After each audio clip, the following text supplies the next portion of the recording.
In 1966, railroads across America were in free fall, ridership collapsing, budgets slashed, and the future looked bleak.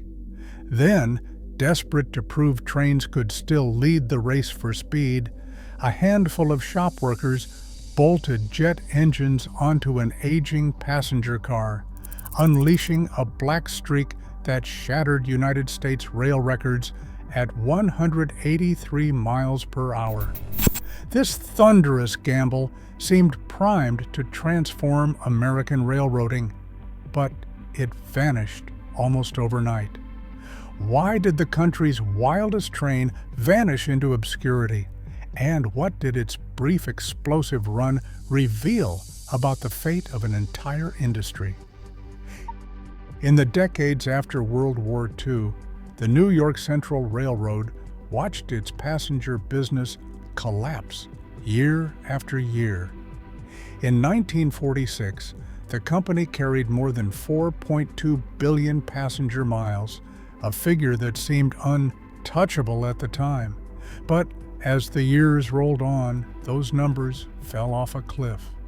By 1950, passenger miles had dropped to 2.6 billion. By 1966, the year of the jet train experiment, they had sunk to just 454 million. That's nearly a 90% decline in 2 decades. The story was the same on the balance sheet. In the mid-1940s, passenger trains brought in $112 million a year for the New York Central. By 1965, that revenue had shriveled to $44 million, while losses from running passenger service soared past $46 million annually. For every dollar earned, the railroad spent more than $2 just to keep the trains moving. It wasn't just the New York Central. All across the country, highways and airports were draining away riders. In 1946, railroads hauled about 2/3 of all intercity travelers, but by the late 1960s, that share was down below 10%. Airlines, once a luxury, had overtaken trains in passenger miles by the early 1960s. Cars and buses filled the gap, offering freedom and speed that the old streamliners couldn't match. For the New York Central, the numbers weren't just bad, they were catastrophic. The company's most famous long-haul routes, like the Chicago to New York run, saw ridership dwindle from over 1 million a year to less than 150,000. The railroad was bleeding cash and passengers, and the clock was ticking. In the boardroom and the shops, the sense of urgency was real. Something bold had to be tried, or there might not be a passenger business left to save. Alfred E. Perlman did not hesitate when the idea landed on his desk. The New York Central's president had a reputation for bold moves, and the jet-powered railcar proposal fit the moment. In early 1966, as losses mounted and headlines turned grim, Perlman sent a memo to his board. The company would fund a spectacle, a jet experiment on a shoestring budget. There would be no grand new train, no sprawling research program. Instead, the order was clear: keep it cheap, keep it quick, and make it loud enough that no one could ignore it. Board minutes from that spring show a rare consensus. The directors approved the use of a surplus Bud RDC-3, a car already gathering dust in the roster, and authorized the purchase of 2 jet engines from a military surplus dealer in Arizona. The total budget, as recorded in the correspondence, was capped at $30,000. Barely enough to buy a new diesel locomotive, but just enough for a one-off gamble. Perlman's directive was as much about publicity as engineering. He wanted the public, the press, and Washington to see that railroads could still innovate, even in the face of shrinking budgets and crumbling market share. The experiment would not be a secret. Every step, from the arrival of the jet pod at Collinwood to the first test run, was meant to draw eyes back to the rails. With the green light given, the Collinwood Technical Center got to work.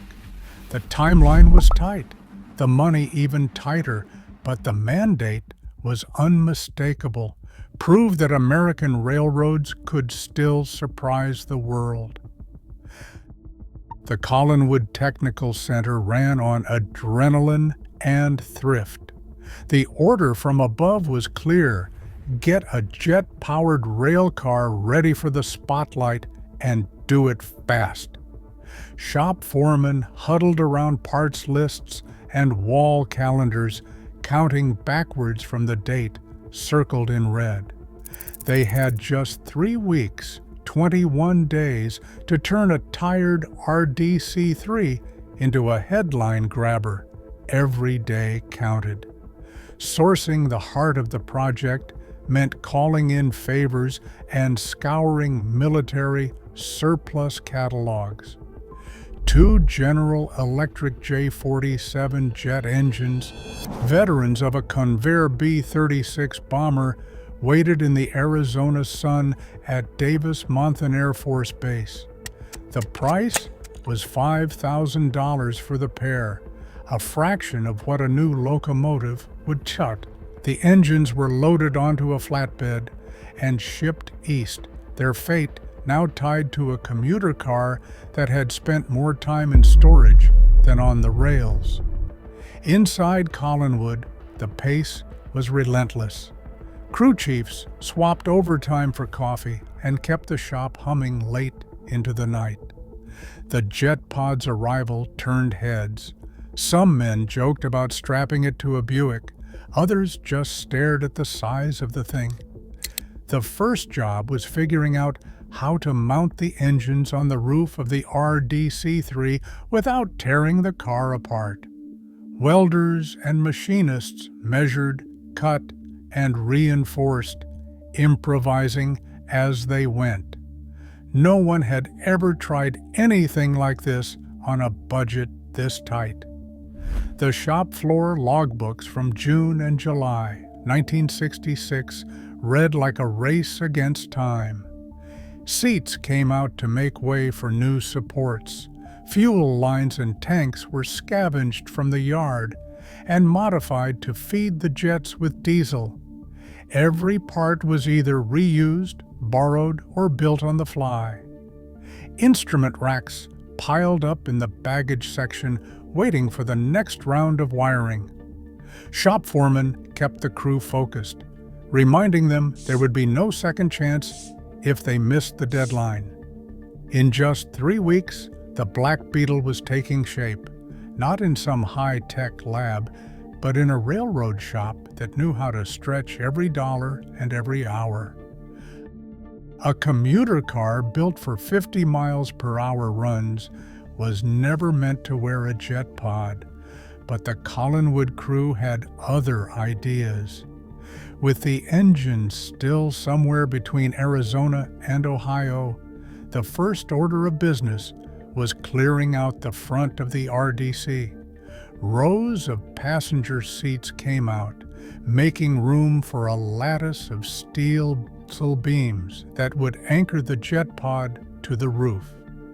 These beams didn't just sit on top, they punched right through the ceiling, tied into the car's frame, and spread the load across the entire front end. Welders and fitters worked off sketches and back-of-the-envelope calculations, measuring twice and cutting once because there was no time for do-overs. The jet pod itself was massive, a leftover from a B-36 bomber, and it didn't fit the RDC's lines at all. Ruth Wetzel, a commercial artist and the project lead's wife, sketched out a fairing that would smooth the airflow around the engines and give the car a nose like nothing else on the rails. The shop built it up from aluminum and fiberglass, stretching nearly 6 feet in front of the original cab. The fairing wasn't just for looks. Wind tunnel models showed it would keep the nose glued to the rails at speed and, as one machinist put it, help keep the bugs out of the instruments. Inside, the baggage section became a maze of wires, gauges, and racks. Over 50 sensors tracked everything from stress on the new supports to the temperature of the jet exhaust. Fuel lines, armored and bent by hand, snaked from new tanks in the mail compartment up to the pod. The original diesel engines stayed on board to power the brakes and lights, but the drive shafts were uncoupled. Once the jets fired, the wheels would spin free, pushed by pure thrust. Shop notes mentioned plenty of quick fixes. Heat shielding went up wherever the exhaust might scorch the roof. Some controls were improvised, and the startup sequence for the jets involved more than a little faith. But in 3 weeks, what rolled out of Collinwood was part railcar, part rocket sled, a machine born from thrift, caffeine, and a willingness to make it up as they went along. The Black Beetle began life as a Budd RD-3, a self-propelled rail car built for commuter service. Before the jets, it measured 85 feet from end to end and weighed just under 50 tons. The original Detroit diesel engines, 2 6-cylinder units, each rated at 275 horsepower, sat beneath the floor, driving the wheels through a conventional transmission. That setup was good for a top speed of 85 miles per hour, respectable for its day, but nowhere near the territory the project aimed to reach. Everything changed when the jet pod arrived from Arizona. The team at Collinwood mounted 2 General Electric J47 GE-19 turbojets, each rated for 5,200 pounds of thrust on a custom pylon above the front end.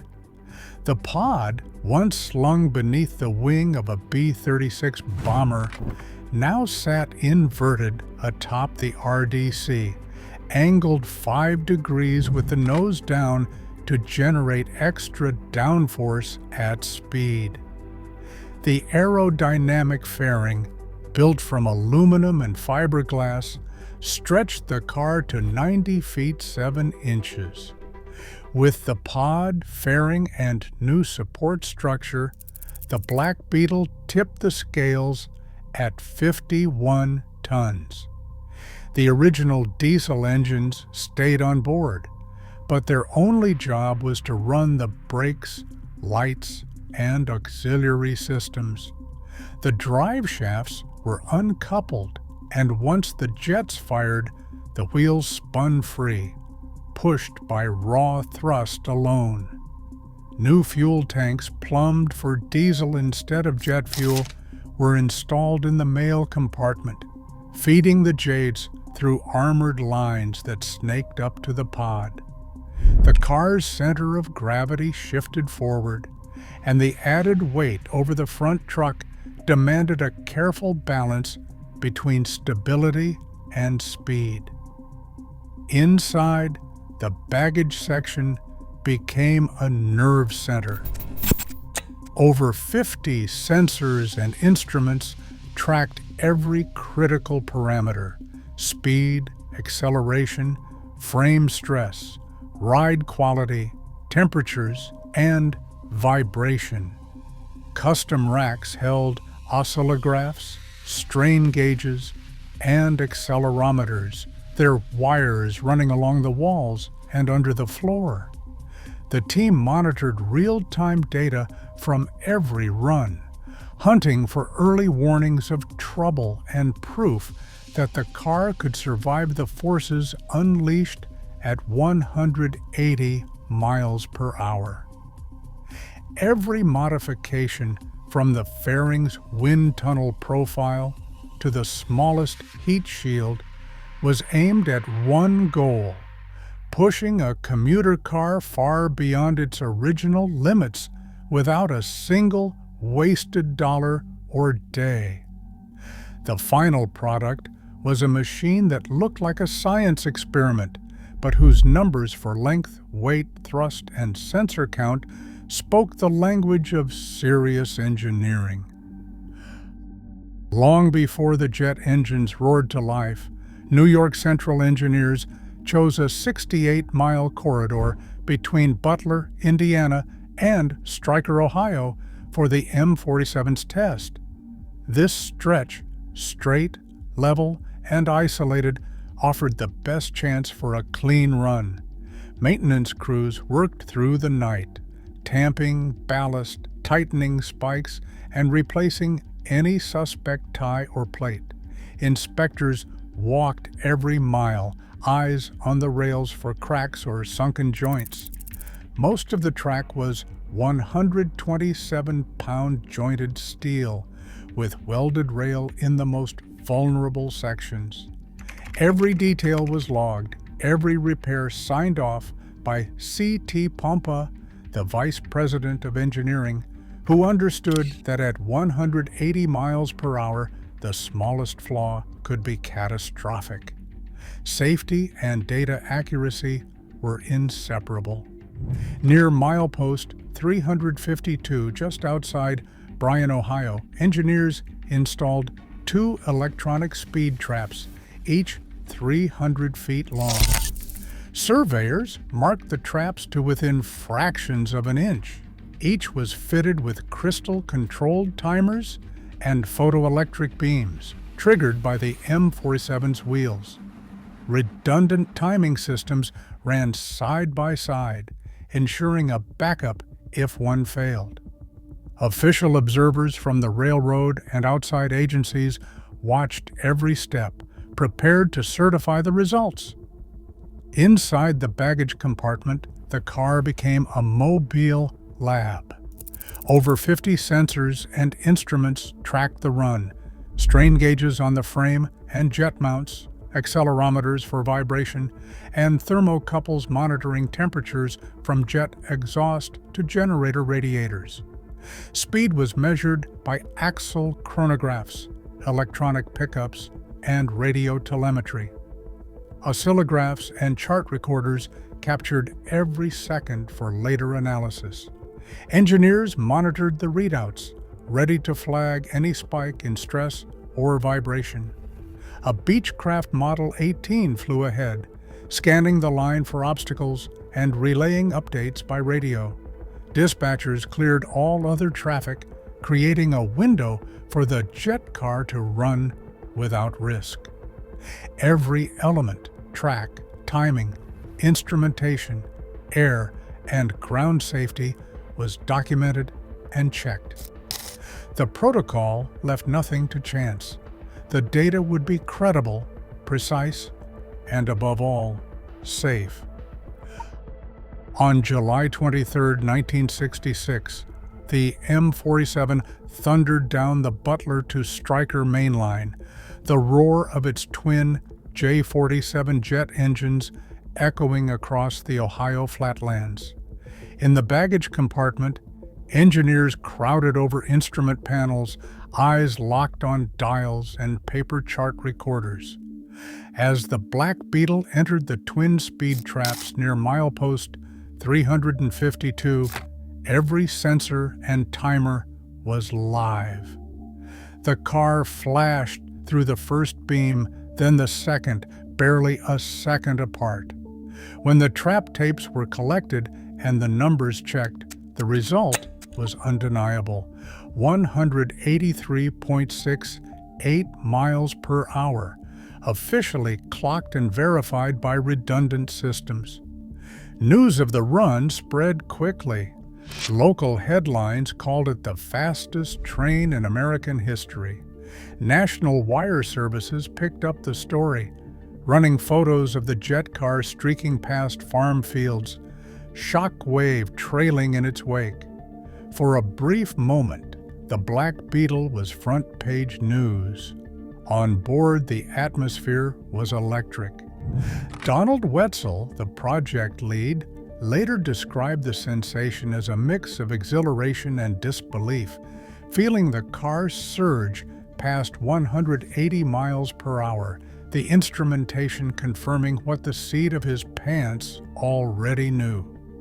The engineers, many of whom had spent their careers chasing incremental improvements, now had proof in hand. A U.S. rail vehicle had broken the 180 miles per hour barrier, not in a lab, but on real Midwestern track. The achievement was more than a number. It was a statement captured in the trap tapes and the headlines that American railroading could still deliver a spectacle worthy of the jet age. Inside New York Central's boardroom, the excitement of the record run faded as engineers laid out the hard numbers. The M47's brakes, designed for commuter speeds, could not safely stop a jet-powered rail car from 180 miles per hour. Emergency stopping distances stretched far beyond anything seen in regular service. Internal safety assessments flagged the risk. On a public main line, there was no room for error. Cost memos circulated among executives, breaking down what it would take to make high-speed rail more than a one-off stunt.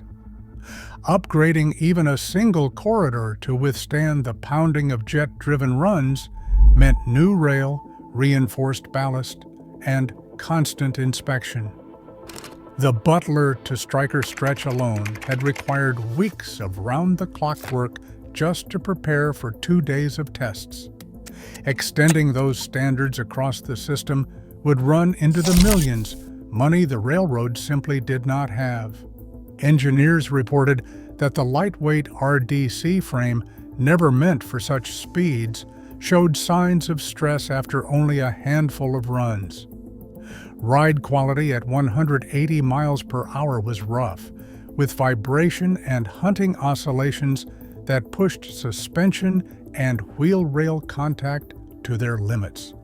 Track inspections after the tests revealed fresh wear and minor deformation even on the straight upgraded line. The data spelled out a reality that no amount of publicity could change. The Black Beetle could go fast, but not safely, not repeatedly, and certainly not cheaply. In the end, the decision came down to more than just technical hurdles. Internal reports warned that the cost of making jet speed routine, upgrading tracks, overhauling signaling, retraining crews would outweigh any short-term gains. Regulators and insurers raised questions about safety, and there was no appetite for a broader rollout. The M497 was quietly retired from the spotlight, its jet pod removed, and the experiment filed away as both a triumph and a cautionary tale. American tracks still hold the record set by that jet-powered experiment at 183.68 miles per hour. While other nations invest billions in high-speed rail, the United States hesitates, debating the cost of ambition. The Black Beetle proved that speed is possible, even with off-the-shelf parts. What's missing isn't technology. It's the will to build for the future. Thanks for riding along. Share your thoughts below.